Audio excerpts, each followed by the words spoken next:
எல்லாம் உள்ள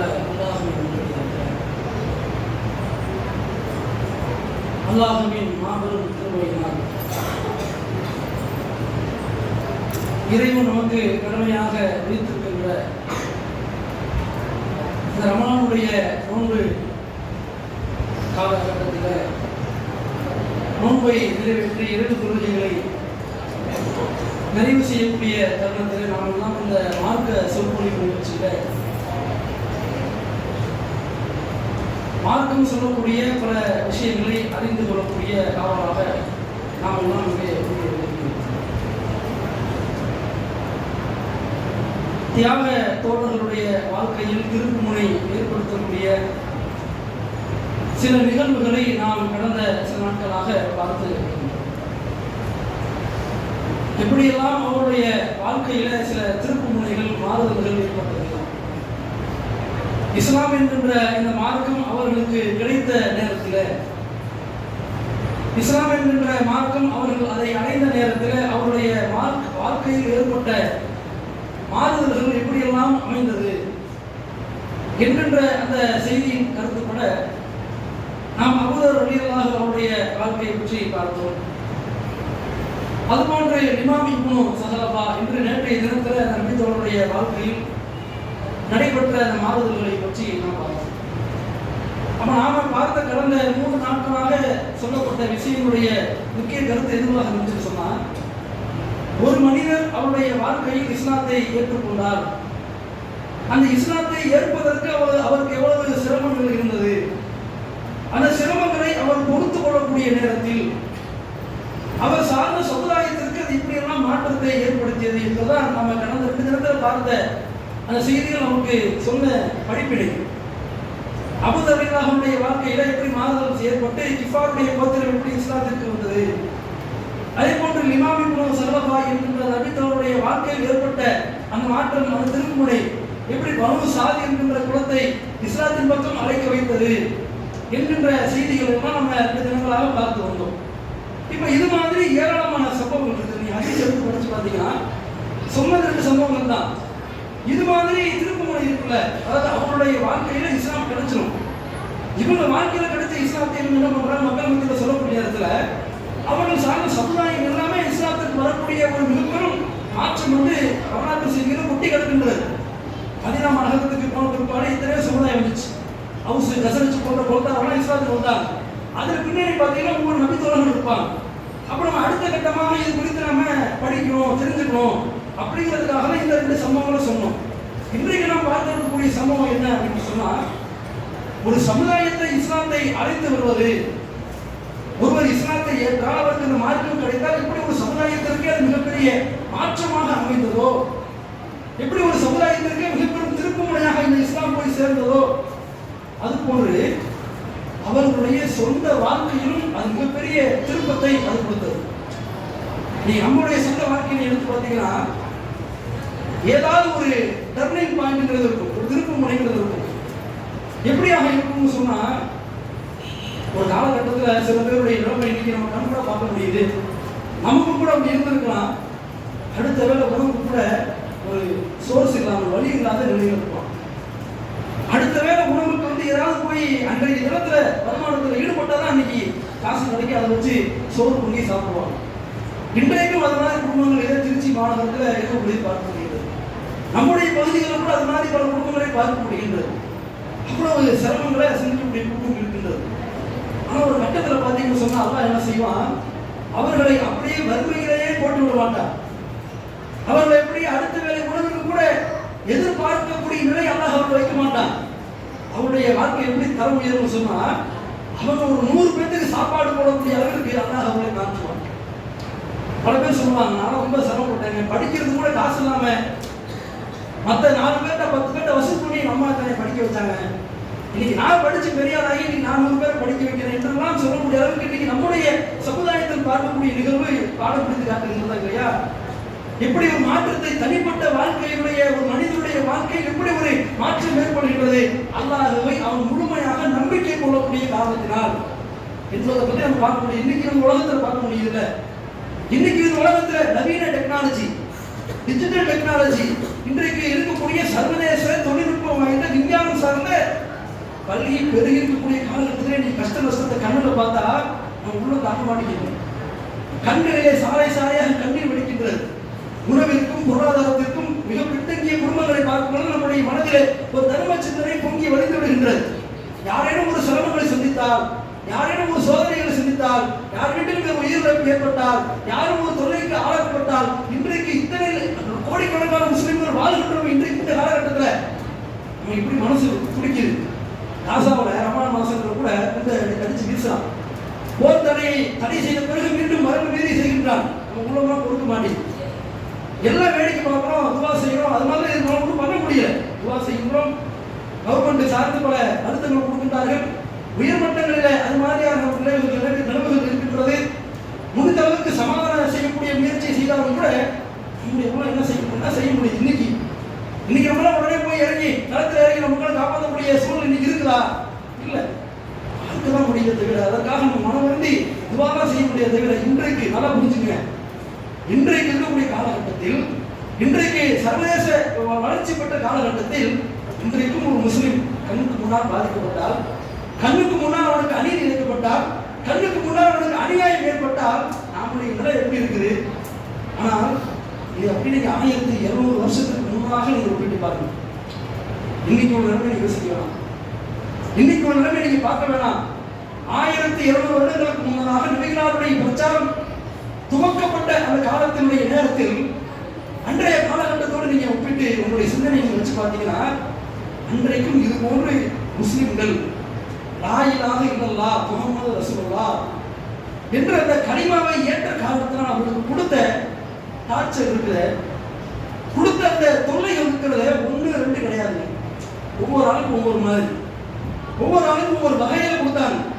நீங்க நம்ம பார்க்க இருக்கக்கூடிய அந்த நபித்தோழர் அவருடைய வாழ்க்கையில பார்த்தீங்கன்னா பலவிதமான மன உளைச்சல்கள். ஹப்பாவின் அறத்தை என்கின்ற ஒரு நபித்தோழர், அவருடைய நிலைமையை பாருங்க. ஏழ்மைனா ஏழ்மை, அப்படிப்பட்ட ஏழ்மை. எந்த அளவுக்கு ஏழ்மைனா பசி பட்டினி கிடையாதுங்க, வருமானத்துக்கு பஞ்சங்கள் அது மாதிரி ஒன்றும் கிடையாது. அவர் வாழ்க்கை எப்படின்னா, சந்தையில் போட்டு அவர் வியாபாரம் பண்றாரு. ஒரு அடிமை அவரு. அடிமைக்கு எப்படிப்பட்ட நிலைமை? சந்தையில் போய் காய்கறி வாங்கணும்ல, சந்தையில் போய் பழங்கள் காசு கொடுத்து வாங்கணும்ல.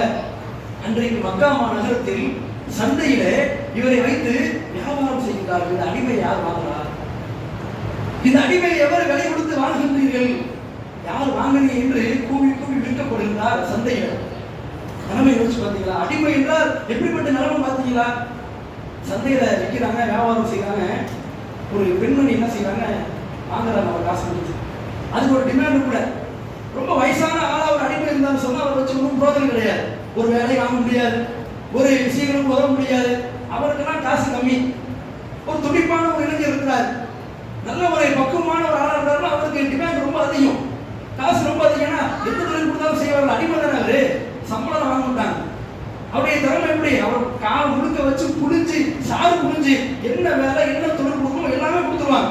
இன்னைக்கு இருக்கிற மாதிரி முடிஞ்சு போய் ஃப்ரீலான்சிங் சம்பளம், ப்ராஜெக்ட் சம்பளம் கொடுத்துருமே அப்படிலாம் கிடையாது. அடிப்படை என்ன? காலம் முழுக்க அவங்களுக்கு அடிமைப்பட்டு நடக்கணும், அவ்வளவுதான். உணவு பொருள்லாம் கிடைக்கும் எதிர்பார்க்க முடியாது. சம்பளம் மாசம் மாசம் பேங்க் அக்கௌண்ட் உடனே காத்திருக்க முடியாது. அவங்க வச்சிருக்கிறது தான். அது மாதிரி ஒரு வேலை கொடுத்து வாங்குறாங்க. அவங்க இஸ்லாத்திற்கு கடுமையாக எதிர்க்கக்கூடியவர்கள், இஸ்லாத்தை விரும்பினவங்க கிடையாது. இஸ்லாத்திற்கு எதிரியாக இருந்தவர்கள் அந்த பெண்மணி. வேலை கொடுத்து வாங்கி என்ன பண்றாங்க, ஒரு இரும்பு கொள்ளர் பட்டறையில வேலைக்கு வைக்கிறாங்க. இரும்பு பட்டறை எப்படிங்க, நல்லா சொகுசா ஏசியில கூலிங்க உட்காந்து பார்க்குற வேலையா? இன்னைக்கே நம்ம உட்காந்து பார்க்க முடியல. இரும்பு பட்டறையெல்லாம் பார்க்கக்கூடிய நிலைமை பார்த்தீங்கன்னா கையெல்லாம் அப்படியே காய்ச்சி கிடக்கும். பல காயங்கள் இருக்கும், பல உடம்புல பல பிரச்சனை இருக்கும், பல வேதனைகளை தாங்கி கொண்டு அந்த இரும்பு பட்டறை இன்னைக்கு நம்முடைய சகோதரர்கள் பல பேர் வியாபாரம் செய்யறாங்க. எவ்வளவு சிரமம் பார்க்க முடியுதுல்ல. இன்றைக்கு மக்கா நகரத்துல பாலைவனத்துல கடுமையான வெப்பங்கள்ல இந்த வேலைகளை இந்த ஹப்பாவின் நகரத்திற்கு கொடுக்கின்றாரு. இவர் பார்க்கிறார். எந்த அளவுக்கு பார்க்கிறாருன்னு சொன்னா, ஒரு கட்டத்துல இந்த தொழிலை இவர் பழகி பழகி பழகி பழகி மக்கா நகரத்தில் சிறந்த முறையில அந்த இரும்பு பட்டறை அடிக்கக்கூடிய ஒரு தொழில, வால் அடிக்கக்கூடிய ஒரு விஷயத்துல, கத்தி அடிக்கக்கூடிய ஒரு விஷயத்துல இவரை மிஞ்சி எக்ஸ்பர்ட் இல்லை, இவரை மிஞ்சி அனுபவசாலிகள் கிடையாது. அந்த அளவுக்கு பிரம்மாண்டமா சூப்பரா வாழலாம் பார்த்தீங்கன்னா பயங்கரமா அடிக்கிறார். ஏன்னா இன்னைக்கு இருக்கிற மாதிரி வாழ வந்து அழிவு கிடையாது. அங்க மக்கா சொந்தமாக எல்லாரும் வாழ வச்சிருப்பான். எல்லாமே அவன் கையில வாழ வச்சு தான் பேசுவானே. பேச்சு அப்படி இருக்கும், வாழ வச்சு தான் பேசுவான் எதோ ஒன்றாலும். இன்னைக்கு நம்மள்கிட்ட ஃபோன் இருக்குது, அது மாதிரி அவன் கையில் அப்படியே வாழ இருக்கு. நீங்க விசாரிச்சு பாருங்க, வீட்டுக்கு வாழ வச்சிருப்பான். அப்ப வாழுங்கிறது ஒரு அத்தியாவசிய தேவையா இருக்குது. ஏன்னா வாகனத்துல பயணிக்கிறான், ஒட்டகத்துல பயணிச்சான், அப்ப அவனுக்கு வாழுங்கிறது தேவை. இவன் அந்த வாழ அடிக்கிறது எக்ஸ்பர்ட்டா இருக்கிறார், மிதமிச்சு போறார். இந்த நேரத்தில் தான் அவருக்கு இஸ்லாம் என்கின்ற ஒரு மார்க்கு அவர் அடைகின்றது. இஸ்லாத்தை அவர் ஏற்றுக்கொள்ளக்கூடிய ஒரு நிலையிலே வாழ்கிறார். இஸ்லாம் கிடைச்சிச்சா? இஸ்லாம் கிடைச்சோடனே அவரை வேலை கொடுத்து வாங்கினாங்கல்ல, எப்போ ரொம்ப சந்தோஷம். இஸ்லாத்துல நீ சிறந்தான மாறுவ, இனிமேல் எல்லாருமே தோலாம், இனிமேல் நீ சரிசமமா வாழலாம், உனக்கு தீண்டாம கிடையாது, உனக்கு எந்த விதமான பாகுபாடு கிடையாது, உன் போக்கு போப்பா, உன் வாட்டுக்கு வாழுப்பா என்று அந்த உரிமையாளர் வேடிக்கை பார்க்கவில்லை. அவர் போன போது விடவில்லை. என்ன செய்யறாங்க தெரியுமா? எந்த இரும்பு கொல்லப்பட்டறையிலே அவர் வேலை பார்த்தாரோ, எந்த இரும்பு கொல்லப்பட்டறையிலே அங்கே வாளை அடித்துக் கொண்டிருந்தாரோ, அதே பட்டறையில உறவினர்களாம் அழைத்து எல்லாத்தையும் கூப்பிட்டு, இதை பாருங்கள், இந்த அடிமை இருக்கின்றார, இவர் இஸ்லாத்துக்கு போயிட்டாரா, இஸ்லாத்துக்கு மாறிட்டாரா, வணக்கத்துக்குரிய அல்லாஹ்விடம் யார் இல்லைன்னு சொல்றாரா, இவர் சும்மா விட முடியுமா? நம்ம படுக்க வைத்து கடுமையான இரும்புகள், சுடப்பட்ட சூடாகப்பட்ட அந்த இரும்புகள் கற்களை கொண்டு அவருடைய முதுகு பகுதியை படுக்க வைத்து ஒரே அடி, கடுமையான தாக்குதல்கள், கடுமையான வேதனைக்கு உள்ளாக்கப்படுகின்றார். இந்த சம்பவத்தை அறிவதிலும் ஆய்வு சொல்றாரு. உமர்களில் அவருடைய ஆட்சி காலம், ரசூலுல்லாஹ் அப்புறம் அபூபக்கர், உமர், உஸ்மான், இந்த ஆட்சி காலம் வரும்போது உமர்களின் ஆட்சி காலத்தை என்ன பண்றாங்க? உமர்களை கூப்பிடுறாங்க, வாங்க ஹப்பாவை வாருங்கள், நீங்கள் இந்த சமுதாயத்திற்கு செய்த தியாகங்கள் என்ன, ஆரம்ப காலகட்டத்தில் முஸ்லிம்கள் போட்ட வேதனை என்ன, இந்த மக்களுக்கு சொல்லுங்க அப்படிங்கிறார். அவர் கிடைச்சிச்சு வாய்ப்பு மைண்ட் பிடிச்சி பயம் பண்ணிட்டு இருக்கலாம், அப்படி போனோம் அப்படி போனோம், 1000 வசனத்தெல்லாம் பேசல. அவர் சொன்ன ஒரு செய்யணும் தெரியுமா? வாயெல்லாம் பேசல. திரும்பி தன்னுடைய முதல் பகுதியை திரும்பி அப்படி சட்டையை தூக்கி காட்டுறாரு. அடித்த தள்ளுப்புகள், காய்கறிகள், தோள்கள்லாம் சிதறி கிடக்கின்றது. அப்பதான் சொல்றாரு, இதெல்லாம் ஆரம்ப காலகட்டம், நாங்கள் இஸ்லாத்தை ஏற்ற காலகட்டம், இஸ்லாத்தை நாங்கள் ஏற்றக்கூடிய நேரத்தில் எங்களை துன்புறுத்திய காலகட்டம், அன்றைக்கு அப்படிப்பட்ட நிலைமை இருந்துச்சு அப்படின்னு சொன்னார்.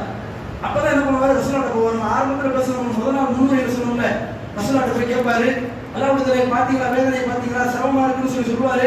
அப்ப ரசூலுல்லாஹ் என்ன பண்ணுவாங்க? இவருக்கு ஒரு வரலாறு சொல்லுவாங்க. மணலை தோண்டி குழியில இறக்கி, நம்ம அன்னைக்கு சொன்னோம்ல, அந்த சம்பவம் அப்பதான் நடைபெறுகிறது. மண்ணை தூக்கி குழியில இறக்குவாங்க, கழுத்து வரைக்கும் மண் நிரம்பி இருக்கும், ரம்பத்தை கொண்டு தலைவருடைய நடுப்பகுதியில் அடித்து பிறப்பார்கள். அப்படியெல்லாம் கஷ்டப்பட்டாங்கப்பா, இதெல்லாம் ஒன்றும் கஷ்டம் இல்லை என்று அல்லாஹ் அவருக்கு அறிவுரை சொன்னாங்க. பார்த்தோம்ல, அது இவருக்கு தான் சொல்லப்பட்டது. நினைச்சு பாருங்களேன், இன்னைக்கு நமக்கு பல பள்ளிவாசல் பாருங்க, ஒரு நன்மையான காரியத்துக்கு போறோம், கீழே வந்து வைங்களேன், எவ்வளவு ஏற்று பேச்சு, எவ்வளவு சர்ச்சைக்கு உள்ளாகிறோம். வீட்டில் உடனே படம் ஆரம்பிச்சோம். அன்றைக்கே சொன்ன கேட்டீங்களா, பயானுக்கு போகாதீங்கன்னு சொன்னேன், பள்ளிவாசலுக்கு போகாதீங்கன்னு சொன்னேன், நேரத்துக்கு வீட்டுக்கு வாங்கன்னு சொன்னேன், பள்ளிவாசலே கிடைக்காதுன்னு சொன்னேன், பயானம் பார்த்துக்கலாம்னு சொன்னேன், நான் சொல்றதை கேட்காம போனீங்கல்ல, அதான் கீழே வந்துட்டீங்க, அதான் இப்படி ஆயிடுச்சு, அதான் அதனால அப்படி ஆயிடுச்சு என்று 1008 பேச்சுக்களை பேசி விடுவார்கள். இன்றைக்கு ஒரு நன்மையான காரியத்தில் போகக்கூடிய நேரத்தில் நமக்கு ஏதாவது ஒன்று ஆயிடுச்சுன்னா நம்ம தாங்க முடியுமா? அடுத்த நாள் பள்ளிவாசலுக்கு போகிறதுக்கு யோசிக்க ஆரம்பிச்சிடும். பள்ளிவாசலுக்கு போகலாம், கொஞ்சம் காய்ச்சலா இருக்குதுப்பா, கொஞ்சம் சரியா இருக்குதுப்பா, அன்னைக்கு போய் பள்ளிவாசல் ஜூஸ் குடிச்சோம்ல, அன்னைக்கு 2 வருடம் நம்ம அப்படியே முதுகு குறுக்கிறோம்னா வலிக்குது, அப்படி தொழுது ரொம்ப சிரமமா இருக்குது, அதெல்லாம் பார்த்துக்கலாம், துணைக்கு நம்ம நாளைக்கு போய்க்கலாம், நாளை கொண்டாடு போய்க்கலாம் என்று நம்மள இப்படிதான் பல பேர் கடந்து போகின்றோம். இவருடைய வாழ்க்கையை பார்த்தீங்கன்னா, ஒரு பக்கத்து இரத்த காயங்கள், இரத்த கலையாக்கப்படுகின்றார், உடலில் உள்ள முதுகினுடைய தோள்களெல்லாம் பிரித்து எடுக்கக்கூடிய அளவிற்கு பல வேதனை கலக்கும், பல அடக்குமுறைகளுக்கும் ஒரு அடிமையாக இருந்து அவ்வளவு அல்லப்படக்கூடிய நிலைமை இவருக்கு ஏற்பட்டது. ஆரம்ப காலகட்டத்தில் கொஞ்சம் கொஞ்சமா அடி உதையெல்லாம் வாங்கி அந்த நேரத்தில் கூட இவர் உறுதியாக இருந்த இஸ்லாத்தை விட்டு அவர் போகவில்லை. அதுதான் முக்கியம். அடி வாங்கினார்னா எதுக்கு அடி விடுவது? நான் வந்தவனுக்கே பறிக்கிறேன்னு சொன்னா அடியில இருந்து தப்பிச்சிருப்பார், தோணா போயிருக்கார், காயங்கள்லாம் வந்திருக்கார், அதெல்லாம் கிடையாது. சத்திய இஸ்லாத்துல நான் உறுதியாக இருப்பேன், மார்க்கத்தோட தடப்பட மாட்டேன்டா என்று இந்த கொள்கையில உறுதியாக இருந்தனுடைய விளைவு இப்படியான சில காயங்கள் உள்ளது. இது மட்டும் தானா? அடியோட நிப்பாட்டினாங்களா? அடி கொடுத்ததுக்கு அப்படியே விட்டாங்களா என்று பார்த்தா கிடையாது. இவருடைய வாழ்க்கையில இப்படி எல்லாமா தொல்லை கொடுப்பார்கள், முஸ்லிமா வந்து ஆயிட்டாரு சொன்னா இப்படி எல்லாம் நெருக்கடி கொடுப்பாங்களா என்ற ஒரு நிகழ்வுக்கு சொந்தக்காரராக இருக்கிறார். பாருங்க என்ன பண்றாரு, கொஞ்சம் கொஞ்சமா உயர்ந்து உயர்ந்து உயர்ந்து வியாபாரத்துல கொடியேற்றி பார்க்கின்றார். தனியாக தொழில் தொடங்கக்கூடியவர்களுக்கு ஒரு திறமை வளர்த்துக் கொள்கிறார், வியாபாரத்தில் கவனம் செலுத்திருக்கிறார். அடிச்சு வாங்கலாம் செஞ்சு பிரம்மாண்டமான மக்கா நகரத்துல சிறந்த முறையில வால் தயாரிப்பு எக்ஸ்பர்ட்லாம் இவர்தான். இந்த லெவலுக்கு தொழில் உயர்கின்றது, வருமானம் பெருகின்றது. இவர் சில பேருக்கு கடன் கொடுக்கிறார். நிலம் எப்படி மாறுது பாருங்க. இவர் சிலருக்கு கடன் கொடுக்கிறார், காசு கொடுக்கிறார். இவர்கிட்ட கடன் வாங்கின ஆள் யாருன்னு சொன்னா ஆஸ்பின் வாயில் என்கிற ஒருவன். அவன் இஸ்லாத்துக்கு கடுமையான எதிரி. அவன் என்ன பண்றான், இவரு போய் காசு வாங்குறாங்க, இவர் காசு கொடுக்கிறார், கடன் கொடுக்கிறார், வச்சுக்கன்னு கொடுக்கிறார். ஒரு அக்ரிமெண்ட் போடப்படுகிறது, குறிப்பிட்ட காலத்தவணையில கொடுத்துடணும். நாமளும் கொடுத்தானே கஷ்டத்துக்கு பிறந்த கடன் கேட்டாங்கன்னா கொடுப்போம். ஆனா நமக்கு ஒரு கடன் நெருக்கடி வரும்போது திரும்ப வாங்குவோம் இல்லையா, வழக்கம் தானே. இவர் காசு கொடுத்துட்டாரு. காசு கொடுத்தா என்ன பண்ணணும், கடன் வாங்க என்ன பண்ணணும், திரும்ப கொடுக்கறதானே வழக்கம். அதான் மார்க்கம் சொல்லுது. இஸ்லாம் தெரிஞ்சவங்களுக்கும் அதுதான். இஸ்லாம் அல்லாதவர்கள் கூட கடன் வாங்கினாங்கன்னா அதை கொடுக்கக்கூடிய அளவுக்கு இப்போ மக்கள் பார்க்க முடியாது. நீதியை நேர்மையா இருக்கிறாங்க. இவர் என்ன பண்றாரு, கடன் கொடுத்து தனக்கு ஒரு தேவை வரும்போது மீண்டும் அந்த கடனை பெறுவதற்காக போகின்றார். காசு கொடுத்த காசை கேட்க போறாங்க, ஒன்றும் கிடையாது. கேட்க போகும்போது அவன் சொல்லக்கூடிய வார்த்தையை நம்ம ஹதீஸ்ல பார்க்க முடிகின்றது. இவர் வாங்கிய கடனை கேட்கக்கூடிய நேரத்தில் அவன் சொல்றான், ஆஸ்பின் வாங்கி சொல்றான், கப்பாவே நான் உனக்கு அந்த பொருளாதாரத்தை தரணும்னு சொன்னான். நான் அந்த காசு பணத்தை நான் வாங்கின கடனை நான் உனக்கு திரும்ப தரணும்னு சொன்னான். நான் ஊத்திக்க ஹத்தா தகுஃப் விரும்பி முகமது இருக்கிறார்ல, முகமது என்கிற ஒரு தூதரை நீ சொல்றியா இல்லையா, அந்த தூதரை நீ மறுக்கின்ற காலம் வரைக்கும் நான் உன்னிடத்தில் வாங்கிய கடனை நான் ஒருபோதும் தரவே மாட்டேன் அப்படின்னா. என்ன லாஜிக் நினைச்சு பாருங்க. சொந்த பகன் இருக்கலாம், சோழக்கதை இருக்கலாம். அதுக்கு நீ இஸ்லாத்துக்கு வந்தனால இந்த முகமது நீ மறுக்கக்கூடிய காலம் வரைக்கும் நான் உன்கிட்ட வாங்கின கடனை தர மாட்டேன்னு சொன்னா இது லாஜிக்கா இருக்குதா? இடிக்கிறா எங்கேயாவது? எவ்வளவு பெரிய அநியாயம் இது, அக்கிரமம் இது. இன்னைக்கு நம்மள்ட்ட வந்து அவங்க சொன்னா நம்ம விடுவோம். இன்னைக்கு இருக்கக்கூடிய காலகட்டத்தில் வந்து காசை வாங்கிட்டு ஏச்சு பேச பண்ணிட்டு திமுறா பேசணும்னு சொல்ல விடுவோமா? நீ அன்னைக்கு நான் முடிச்சு இல்லை அதனால காசு தர மாட்டேன், உன் அம்மா என்னை திட்டுச்சல அதனால தர மாட்டேன், அன்னைக்கு நீ என்னை கண்டுக்கிறவ அதனால தர மாட்டேன், நீ இங்கே போறில்ல அதனால தர மாட்டேன்னு சொன்னா அவன் சும்மா போவோம். நம்ம இன்னைக்கு இருக்கக்கூடிய காலகட்டத்தில் 4 பேர் கூட்டத்துக்கு பிரச்சனை பண்ண மாட்டோம், அவனை ஸ்டேஷன் எடுத்து போய் அடக்கலை விட மாட்டோம், அல்லது கேஸ் பண்ண வச்சு அவன் நடுத்தருக்கு கொண்டு வர மாட்டோம். 1000 பிரச்சனை பண்ணுவோம் இன்னைக்கு இருக்கக்கூடிய காலகட்டத்தில். அன்னைக்கு யாரு கேட்பா? ஏற்கனவே அடிமையா இருந்தாரு, அவ்வளவு சிரமத்தில் இருந்தாரு, அடி வாங்கினாரு, உதவ வாங்கினாரு. இப்படி பொருளாதாரத்தில் ஒரு நெருக்கடி கொடுத்தா, ஒருத்தருக்கு பொருளாதார நெருக்கடி கொடுத்தா அவருடைய வாழ்க்கையுடைய கூட எப்படி மாறும் நினைச்சு பாருங்க. நீங்க வந்து வேலைக்கு போறாங்க சாதாரணமா, ஒரு கம்பெனிக்கு சம்பளத்துக்கு வேலைக்கு போறான், 8000 10,000 ஐடி கம்பெனி வேலைக்கு போறான். அவனுக்கு ஒரு 3 மாசம் சம்பளம் தரணும்னு சொன்னான். நான் வேலை போற ஒழுங்கா பார்ப்பேன், மாசம் அக்கௌண்ட் விடுவேன், அந்த சேலரி கூட அவனுக்கு கரெக்டா வரலன்னு சொன்னா ஒருத்தர் வேலை பார்க்க மாட்டான். ஓனர் வந்து அப்படியே பார்ப்பாரு, என்ன எப்படி இருக்கிறான், சம்பளம் தரலையோ, அதனால ரொம்ப மண்டையா உட்காந்துருக்கான், காசை கொடுத்து தரப்போன்னு சொல்லி சம்பளத்தை கொடுக்கக்கூடிய நிலைமை நீங்க இருக்கு. சம்பளம் வராட்டி கூட நீங்க எப்படி நம்முடைய மனநிலை மாறுது. காசு கையிட்டு வாங்கிட்டு காசு கேட்டு கொடுத்த காசை கேட்க போனா நீ முகமதுடைய மார்க்கத்தை மறுக்கின்ற வரைக்கும் நான் தரமாட்டேன் அப்படின்னு சொல்றான். இவரு ஒரு பதில கொடுக்குறாரு பாருங்க. அவனுக்கு என்ன பதில்?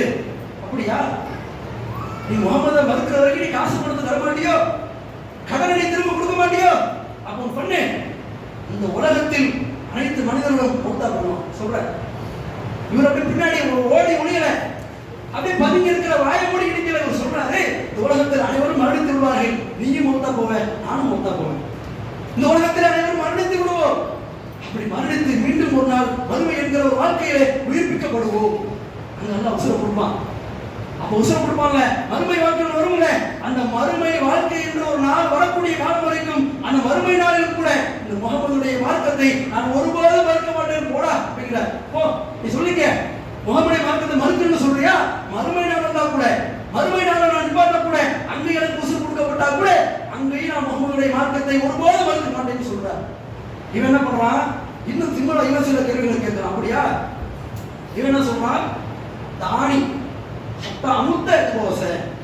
இவன் ஒரு வடிவளவு என்ன சொல்றான்னு சொன்னா, அப்படியா நான் மௌத்தா போயிடுவேன், நீயும் மௌத்தா போயிடுவ, எல்லாரும் மௌத்தா போயிடுவோம், மீண்டும் என்ன மறுமை நாள வசூல் கொடுக்கப்படுவோம், அப்ப வந்து நான் வாங்கின காசை தரேன்னு சொல்றியா, அப்போ பொண்ணு நான் உனக்கு வாங்கின காசை, நான் உனக்கு வாங்கின பொருளாதாரத்தை மறுமை நாள் ஒன்று சொல்றிய, மீண்டும் வசூல் கொடுக்கப்படும் சொல்றிய, அந்த காலகட்டத்தில் வந்து அந்த மறுமை நாள வந்து நான் உனக்கு வாங்கின காசை அங்க வந்து வாங்கி போங்கலாம்.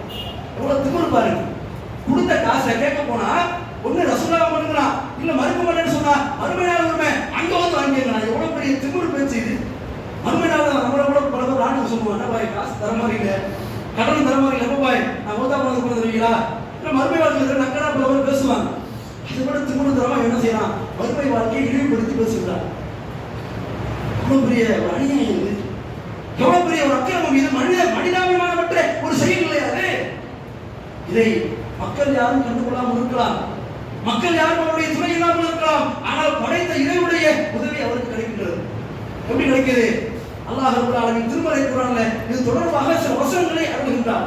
அல்லாஹ் திருமறை குர்ஆன்ல மரியம் என்கிற அத்தியாயத்துல 17, 18, 19 என்கிற வசனங்கள்ல அல்லாஹ் ரப்பல் ஆலமீன் பேசுகின்றார். அஃபரைதல்லதி கஃபர பி ஆயாத்தினா, இவருடைய சான்றுகளை எல்லாம் மறுத்துவிட்டு, இவருடைய சான்றுகளை, இவருடைய அத்தாட்சிகளை எல்லாம் பொய்ப்படுத்தி விட்டு அவன் என்ன பேசுறான் தெரியுமா? வகாலனா ஊத்த என்ன மானவளதா, அவன் என்ன சொல்றான்னு சொன்னா, மறுமை நாளில் நாம் எழுப்பப்படக்கூடிய நேரத்தில், மறுமை நாளில் உயிர்ப்பிக்கப்படக்கூடிய நேரத்தில், அந்த நாளிலிருந்து தான் வாங்கிய பொருளாதாரத்தை, தான் வாங்கிய கடனை திரும்ப செலுத்தி விடுகின்றேன் என்று சொல்லிட்டானே, அந்த அடியாரை நீங்கள் பார்த்தது இல்லையா? அந்த ஆஸ்மி வாயில கேட்கலாம். அவனை பார்த்தது இல்லைங்க. மறுமை நாள வந்து வாங்கின காசு பணம் திரும்ப தரங்கிறானே, அவனை நீங்க பார்க்கலையா? அத்தவது ஹைப மித்தஹப இந்த ரஹ்மான் அஹதா, அல்லாஹ் சொல்றான். அவன் மறைமான ஒன்று அறியானா? அவனுக்கு என்னப்பா அறிவு இருக்குது? அவனுக்கு மறைவான ஞானம் இருக்குதா? அவன் உடன்படிக்கை எடுத்தான் அவன் எட்டு வந்து அவன் பிரமாணம் உடன்படிக்கை எடுத்தானா? அவன் பாட்டு பேசுறான்.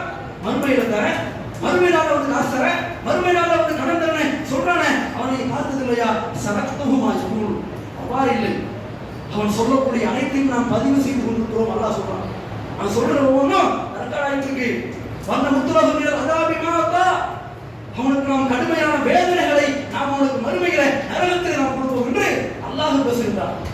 இந்த வசனம் மாற்ற முடியுமா? இந்த உலகத்தில் அப்படியே திருத்த முடியுமா? இந்த உலகம் அழியக்கூடிய நாள் வரைக்கும் இந்த வசனம் இருந்தார்.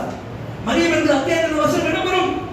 அனைத்து உலக மக்களுக்கும் இது பாடமாக இருக்கும். அந்த பாடத்திற்கு சொந்தக்காரர் இந்த ஹப்பா பின் தாரர். பாருங்க, எவ்வளவு பெரிய நெருக்கடி என்றால் சாதாரண நெருக்கடியா?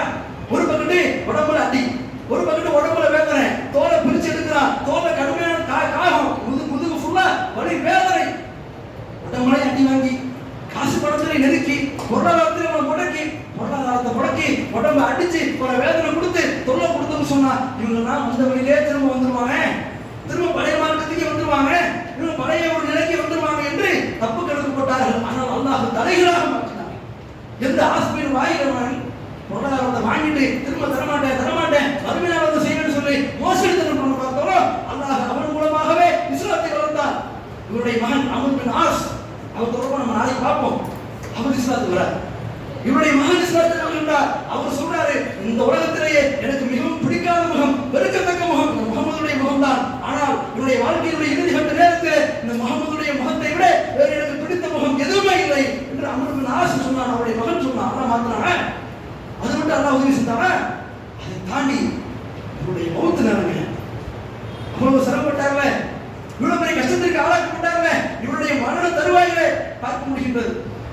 இறுதி கட்ட நேரம் உடம்புல போற பிரச்சனை எந்த அளவுக்கு பிரச்சனைன்னு சொன்னா, இவர் தொடர்பாக வரக்கூடிய ஹதீஸை பார்க்க முடிகின்றது. சக்காபின் அரபு சொன்னாரா, எனக்கு இருக்கின்ற வலி எனக்கு இருக்கின்ற வேதனை, அல்லாஹ்வுடைய தூதர் மட்டும் மௌத்தை தேடி பிரார்த்தனை செய்யக்கூடிய விஷயத்தை தடை செய்யாமல் இருந்திருந்தால் நான் மௌத்தை வேண்டி பிரார்த்தனை செஞ்சிருப்பேன். அவ்வளவு எனக்கு வேதனை. சூடு போட்டப்பட்டு அவருடைய வயிற்று பகுதியிலே சூடு போட்டப்பட்டு மருத்துவர்கள் 10க்கு மேற்பட்ட மாதிரி பார்க்கின்றார். சூடு போட்டு தான் ட்ரீட்மெண்ட் பார்ப்பாங்க. அந்த அளவுக்கு வரி வேதனை இருக்கார். இவர் பார்க்கறது சில மக்கள் வராங்க. கடைசி நேரம், உடல் முடியாத நேரம், தன்னுடைய இறுதி காலகட்டம், ஆரம்ப காலகட்ட நபித்தோழர் இல்லையா? மார்க்கத்துக்காக கஷ்டப்பட்ட ஒரு சஹாபி இல்லையா? இவரை பார்க்கறதுக்கு போன மக்கள் இவரை தேடி அவருடைய வீட்டிற்கு வருகின்றார்கள், இவரை பார்க்கின்றார்கள். பார்க்கக்கூடிய நேரத்தில் கண்ணீர் விட்டு அழுதுகிட்டே இருக்கிறார். தன்னை அறியாமல் அழுது கொண்டே இருக்கின்றார். என்ன கண்ணீர் வருதுன்னா, பொதுவாகவே உடல்நலம் பாதிக்கப்பட்டவங்களை வீட்டுக்கு விசாரிக்க போறீங்கன்னு சொன்னா இந்த நிகழ்வை நம்ம பார்க்கலாம். அவங்க அறியாமலே அவங்க மீறி ஒரு உணர்வு வந்துடும், கண்ணீர் விட்டு அதான் ஆரம்பிச்சிருக்காங்க. என்ன காரணம்னா, பொதுவாக மனுஷனுக்கு தன்னுடைய இறுதி நேரம் என்பது நமக்கு பழைய விஷயங்கள் அப்படி நினைப்பு போட்டு வயசானவங்க பார்த்தீங்கன்னா சொல்லுவாங்க, அடிக்கடி பேசுவாங்க. நாங்களாம் ஆரம்ப காலகட்டத்தில், நாங்களாம் அந்த நேரத்தில் இந்த நேரத்தில் சொல்றாங்க. அது ஏன் தெரியுமா? அவங்களுடைய உணர்வு நம்ம புரிஞ்சுக்கணும். அந்த நேரங்களுடைய இறுதி கட்ட காலங்களில் அவருடைய பழைய நினைவுகள் அவர்களுக்கு வந்தடையும். அதே மாதிரி இவருக்கு வந்தடைகின்றது. ஆனால் இவருக்கு வந்து நினைவு எப்படிப்பட்ட நினைவு தெரியுமா? இவர் அழுதுகிட்டே இருக்கிறாரு. மக்கள் கேட்கிறாங்க, என்ன ஏன் நீ அழுகுறீங்கம்மா? நீங்க அழுதுகிட்டு இருக்கிறீங்க, நீங்களே பல உடம்பிலே பாதிக்கப்பட்டிருக்கிறீர்கள், நீங்களே பல நோய்களை சிரமப்பட்டுக் கொண்டிருக்கிறீர்கள், வருத்தத்தில் நீங்கள் சிக்கி தவித்துக் கொண்டிருக்கிறீர்கள், நீங்க அழலாமா? ஏன் அழுகுறீங்க என்று சொல்லும் பொழுது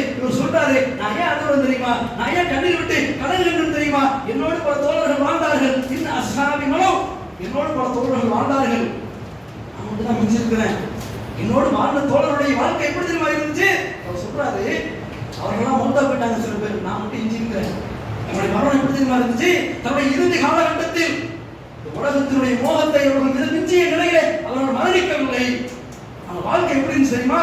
உதாரணத்துக்கு சொல்றார், முஸஅப் இப்னு உமைரை பாருங்கள். அவர் சொல்றாரு, முஸஅப் இப்னு உமைரை பாருங்க, அவர் அந்த மரண தருவாயில பேசுறாங்க. தன்னுடைய இறுதி காலகட்டத்தில் எதை பத்தி பேசுறாரு பாருங்க. அவர் சொல்றாரு, முஸஅப் இப்னு உமைரை பாத்தீங்களா, அவர் மரணிக்கப்பட்டார்.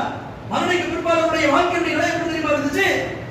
அடக்கம் செய்யக்கூடிய நேரத்தில் கஃன் துணியை போர்த்திருந்தார்கள். தலையை மூடினா கால் தெரியுது, காலை மூடினா தலை தெரியுது. ஆனால் அவருடைய வாழ்க்கையுடைய ஆன்மாவாளர் எப்படி தெரியுமா? அவர் சிறந்த செல்வந்தர், அவர் சிறந்த பணக்காரர். அப்படியாக செல்வந்தராக வாழ்ந்தவர்கள் தன்னுடைய இறுதி காலகட்டத்தில் கஃன் துணி கூட ஒரு பத்திர சொல்றார். என்ன சொல்றாரு தெரியுதா? செல்வந்தராக வாழ்ந்த மக்களும் கூட தன்னுடைய இறுதி நேரத்தில் கஃன் துணி கூட எல்லாம் போட்டா போனாங்களே. இது மாதிரி அல்லாஹ் சில பேருக்கு என்ன செஞ்சான்? செல்வத்தை கொடுத்து கடைசி காலத்துல சோதிச்சு மறுமையில் அல்லாஹ் அவர் கொடுப்பான். ஆனா என் நிலைமை பார்த்தீங்கன்னா சொல்லி தன்னை ஒப்பிடுறார். என் நிலைமை பார்த்தீங்களா, ஆரம்ப காலகட்டத்தில் அடிமையாக இருந்து ஆரம்ப காலகட்டத்தில் பல சிரமங்களுக்கு உள்ளாக்கப்பட்டு ஆரம்ப காலகட்டத்தில் பல பொருளாதாரத்தின் மூலமாக பல நெருக்கடிகளை எனக்கு வழங்கினார்கள். ஆனால் இன்றைக்கு என்னுடைய நிலைமையை பார்த்தீங்களா, கையை நீட்டி சொல்றாரு, இதோ இந்த பெட்டியிலே 80,000 திருகங்கள் இருக்கின்றது. 80,000 திருகம்னா கணக்கு கொடுப்பாரு. நீ ஒரு திருகம்னா எவ்வளவு பாய்? ஒரு திருகம் எவ்வளவு? 25 ரூபா வருது. 80,000 திருகம் சொன்னா எவ்வளவு பொருளாதாரம்? எப்படியாப்பட்ட அவருடைய வாழ்க்கை. ஆனா கடைசி நேரத்தில் பாருங்க, 80,000 திருகங்களை அதனுடைய பெட்டியில வச்சிருக்காரு. அவர் சொல்றாரு, இந்த பெட்டியை எடுத்துக்கொண்டு செல்வதற்கு நான் விரும்பவில்லை, நான் ஆசைப்படவில்லை. அல்லாஹ் எனக்கு எவ்வளவு சோதனை கொடுத்து நீ எப்படிப்பட்ட வாழ்க்கை எனக்கு மாதிரி இருக்கு, இந்த 80,000 திருகங்களை நான் எடுத்துட்டு போறது விரும்பல. என்னை பார்க்க வரக்கூடிய மக்கள், பாதிக்கப்பட்ட மக்கள், யாரெல்லாம் சிரமப்படுகின்றார்களோ கஷ்டப்படுகின்றார்களோ, இந்த 80,000 திருகங்களை மக்களோட வாரி வாங்கி கொடுத்துருங்க, எடுத்துட்டு போக விரும்பல. அல்லாஹ் ஒருவேளை இந்த உலகத்திலே எனக்கு கூலி கொடுத்துட்டானோ? அவர் சொல்றார், எப்படிப்பட்ட மறுமை சிந்தனை பாருங்க. அல்லாஹ் எனக்கு உலகத்திலே இந்த கூலி கொடுத்துட்டானா? கஷ்டமான காலகட்டத்தை கஷ்டத்தை கொடுத்து கடைசி காலத்துல எனக்கு அல்லாஹ் நன்மை தொடர்ந்து கொடுத்துட்டானோ? மறுமையில கிடைக்காம போயிருமோ என்று பயந்தார், அச்சப்பட்டார். அப்ப இந்த ஹப்பாபின் அரசுடைய வாழ்க்கை நமக்கு மிகப்பெரிய படிப்பினை இல்லையா? அல்லாஹ் இவன் உறுதியாக நம்பி இருந்தால், அல்லாஹ் இவன் உறுதியாக வெற்றி பெற்றிருந்தால் கஷ்டம் நஷ்டம் இருக்குங்க வாழ்க்கையில. நமக்கு இல்லையா கஷ்டம்? ஒரு மனுஷனுக்கு இல்லையா நோய், இல்லையா நொடி, இல்லையா பல சிரமங்கள், இல்லையா பொருளாதார நெருக்கடி, இல்லையா வாழ கொடுக்கக்கூடிய சிரமம் கூட பல பேருக்கு இருக்குது. அதெல்லாம் வாழ்க்கை முழுக்க இருக்குமா? வாழ்க்கை வரைக்கும் இருக்குமா? நம்ம மௌத்தா போன வரைக்கும் கஷ்ட நஷ்டம் கூட வருமா? நிச்சயமாக இல்லை. அல்லாஹ்வை நாம் உறுதியாக பற்றி பிடித்திருந்தால், அல்லாஹ்வை நாம் உறுதியாக நம்பி இருந்தால் நம்முடைய கஷ்டங்கள் எல்லாம் நம்முடைய வாழ்க்கையிலே இறுதி வரைக்கும் நம்மோடு வரக்கூடிய ஒரு நிலை கிடையாது. அல்லாஹ்வை உறுதியாக நம்பி இருக்கக்கூடிய காலகட்டத்தில் அல்லாஹ் இவருடைய வாழ்க்கையில் எப்படி திருப்புமுனை ஏற்படுத்தினானோ, நாமும் அல்லாஹ்வை நம்பி இருந்தால், அல்லாஹ்வை உறுதியாக பற்றி பிடித்திருந்தால் நமக்கு கஷ்ட நஷ்டங்கள், சோதனைகள், சிரமங்கள், நோய்கள், வருத்தங்கள், பல சிரமங்கள் இருந்தாலும் கூட அல்லாஹ் ரப்பல் ஆலமீன் நம்முடைய இந்த உலக வாழ்க்கையை கூட அல்லாஹ் மாற்றி கொடுப்பான். அல்லது நம்முடைய படக்கூடிய கஷ்டங்களை வைத்து நமக்கு மறுமையிலே மிகப்பெரிய சொர்க்கத்தை வழங்குவான். அப்படிப்பட்ட படிப்பினை சொந்தக்காரராக இந்த ஹப்பாபின் அரசுடைய அந்த வாழ்க்கையை நமக்கு பாடத்தை கற்றுக் கொடுக்கின்றது. இன்ஷா அல்லாஹ் நாளை தினத்தில் மற்றொரு நிகழ்வை குறித்து நாம் பார்ப்போம். கேட்ட செய்தியை நடைமுறைப்படுத்துவதற்கு ரஹ்மான் நம் அனைவரும் அருள் புரிவான் என்று கூறிக்கொண்டு இந்த உரையை நிறைவு செய்கின்றேன். வாகிரதவன் அல்ஹம்துலில்லாஹி ரப்பில் ஆலமீன். அஸ்ஸலாமு அலைக்கும்.